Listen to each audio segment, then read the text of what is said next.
Science ने साबित कर दिया कि बेटा नहीं बल्कि बेटी वंश बढ़ाती है। 1981 में हुई रिसर्च में पाया गया कि लाखों साल पहले का सबसे पुराना माइटोकॉन्ड्रिया का जो डीएनए है वो सिर्फ लड़कियां ही आगे बढ़ा सकती हैं, लड़के नहीं। अगर आपको लगता है कि आपके बेटे का बेटा ही आपका वंश बढ़ाएगा तो गलतफहमी दूर कर लीजिए।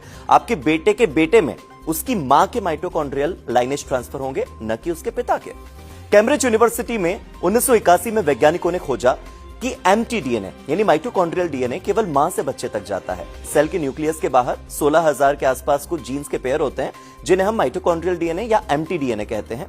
बेटे मां से एम्प्टी डीएनए पाते तो हैं लेकिन उन्हीं पर वो खत्म हो जाते हैं, लेकिन बेटियां बिना टूटे बिना बदले उस एम्प्टी डीएनए को पीढ़ी दर पीढ़ी आगे की जनरेशन तक ट्रांसफर करती रहती हैं और ऐसा कम से कम 2 लाख सालों से होता आ रहा है। मैक्स प्लैंक इंस्टीट्यूट ने 2018 में बताया कि पिछले 10,000 सालों से इस एम्प्टी डीएनए में कुछ बदला ही नहीं है, यानी कि 10,000 साल से हर बेटी ने अपनी बेटी और फिर उनकी बेटी में इस वंश परंपरा को, अपने वंश को, विरासत को हूबहू आगे बढ़ाया।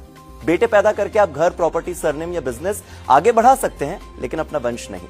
2013 में ऑक्सफोर्ड यूनिवर्सिटी ने भी पाया कि सारी महिलाओं में 2 लाख साल पहले जन्मी अफ्रीका की एक पूर्वज के एम्प्टी डीएनए अब भी मौजूद है। और यही कारण है कि बेटी की बेटी नानी से और परनानी से जेनेटिकली ज्यादा करीब होती है, लेकिन पोते में अपने दादा या पिता के सबसे पुराने माइटोकॉन्ड्रियल जीन्स कभी ट्रांसफर नहीं होते।